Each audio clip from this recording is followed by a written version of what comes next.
16 फरवरी 2023 दिन के अराउंड 2 बजे का टाइम था। स्नेहांशु शर्मा एक 8 साल का बच्चा स्कूल से अपने घर वापस आता है। स्नेहांशु का ये यूजुअल रूटीन था। सुबह वो स्कूल जाता था और दिन में इसी टाइम के अराउंड घर आ जाता था और फिर शाम होने तक अपने मम्मी पापा का काम से घर आने का वेट करता था। पड़ोस में ही उसकी एक कजन रहती थी जिसकी एज अराउंड स्नेहांशु जितनी ही थी और उसके साथ रोज शाम को 4 बजे स्नेहांशु का खेलने का टाइम फिक्स था। इस दिन भी स्नेहांशु की वो कजन एज यूजुअल 4 बजे उसे खेलने के लिए बुलाने उसके घर आ रही थी। घर में घुसने से पहले ही उसे टीवी की बहुत ज़्यादा तेज़ वॉल्यूम सुनाई दे रही थी, तो उसे लगा पता नहीं स्नेहांशु इतनी तेज़ वॉल्यूम में टीवी क्यों देख रहा है। जैसे ही वो उसके घर के अंदर घुसी और उसने स्नेहांशु को देखा, उस बच्ची की सोल फ्रीज हो गई। अपने जिस भाई के साथ वो रोज़ इस टाइम पे खेला करती थी, आज उसके सामने उसकी डेड बॉडी खून में लिपटी हुई पड़ी थी। उस 8 साल के बच्चे की पूरी बॉडी पर चोट के निशान थे। उसके हाथ की नसें कटी हुई थी और उसका सर कुचला हुआ था। उसकी जान जिस तरीके से ली गई थी, ऐसा लग रहा था उस 8 साल के बच्चे की किसी से बहुत गहरी नफरत रही होगी। बट जब इस बच्चे के दुश्मन, इसके मर्डरर का पता चला तो सबके होश उड़ गए। Welcome to Decoded and today we are decoding Snehanshu Sharma case.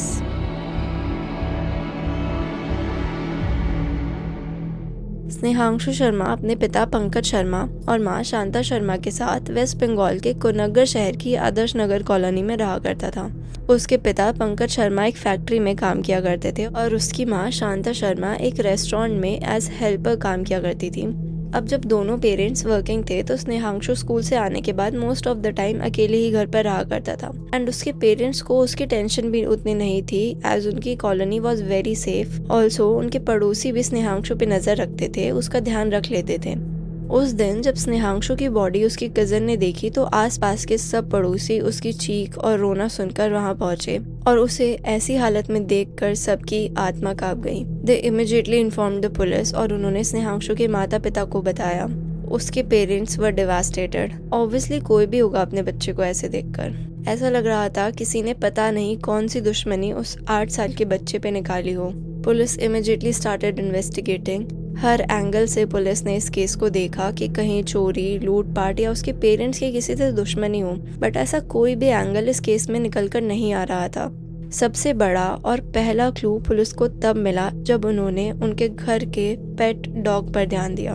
उनके घर पर एक डॉग था जिसकी खास आदत ये थी कि जब भी कोई अनजान इंसान घर में आता था तो वो जोर जोर से भौंकना स्टार्ट कर देता था। एंड क्योंकि उस कॉलोनी में सबके घर बिल्कुल पास पास थे तो सबको उसके भौंकने की आवाज़ सुन जाती थी। बट उसके नेबर्स के अकॉर्डिंग उस दिन उस कुत्ते की एक भी बार भौंकने की आवाज़ नहीं आई थी। तो इससे ये बात तो पुलिस को कहीं ना कहीं समझ आ रही थी कि घर में कोई अननोन इंसान तो नहीं आया था, विच मेंट कि घर का कोई क्लोज इंसान भी शायद इसमें इन्वॉल्व हो सकता है। अब पुलिस आसपास के जितने भी सीसीटीवी कैमरास थे उनकी फुटेजेस देखना शुरू करती है। उस दिन दोपहर में 2 से 4 बजे के बीच में बहुत लोग उस टाइम कॉलोनी में आते जाते हुए दिख रहे थे, बट पुलिस की अटेंशन एक इंसान ने बहुत ज्यादा खींची। एक औरत उसी टाइम के बीच में कॉलोनी में आई और वहां से गई।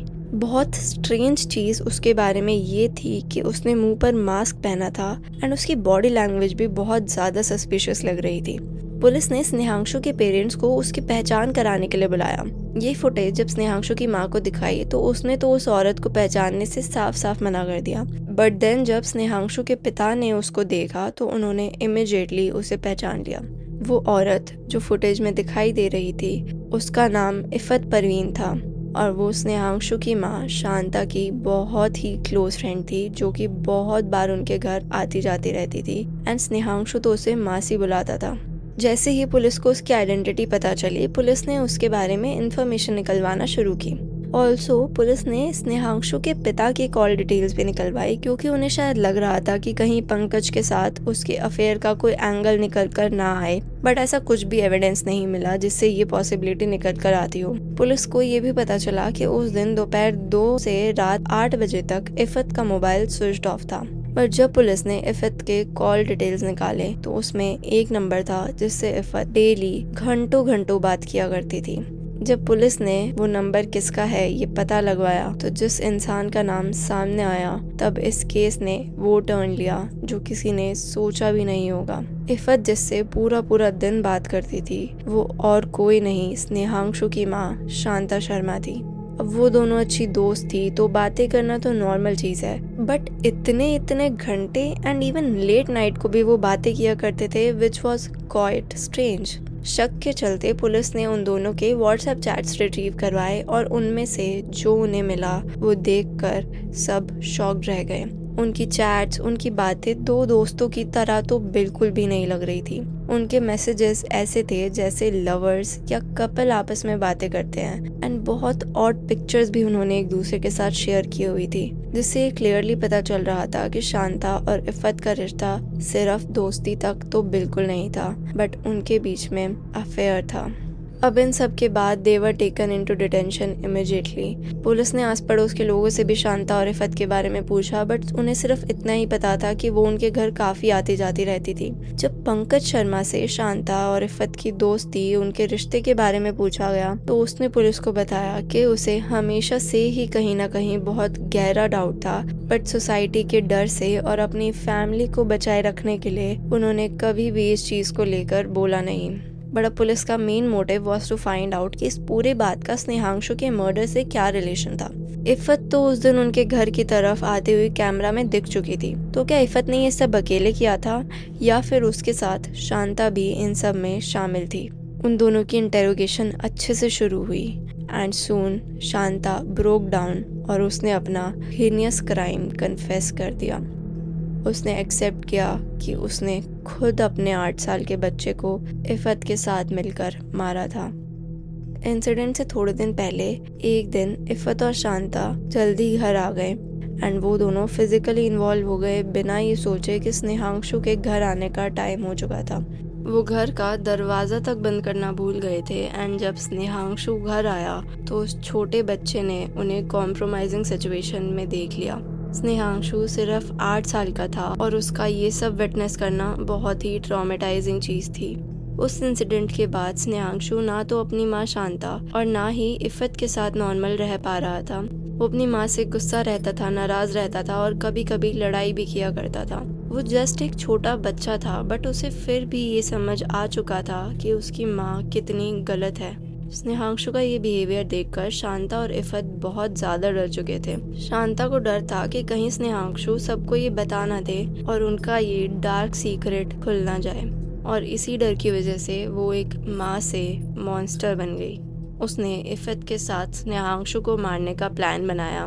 स्नेहांशु 16 फरवरी 2023 को जब घर वापस आया तो उसे लगा था कि उसे डेली की तरह आज भी अपने पेरेंट्स का वैसे ही वेट करना पड़ेगा, बट आज उसकी माँ ऑलरेडी घर पर थी। वो शायद खुश हुआ होगा कहीं ना कहीं अपनी माँ को देखकर, पर उसकी माँ ऑलरेडी उसको मारने का प्लान बनाकर बैठी हुई थी।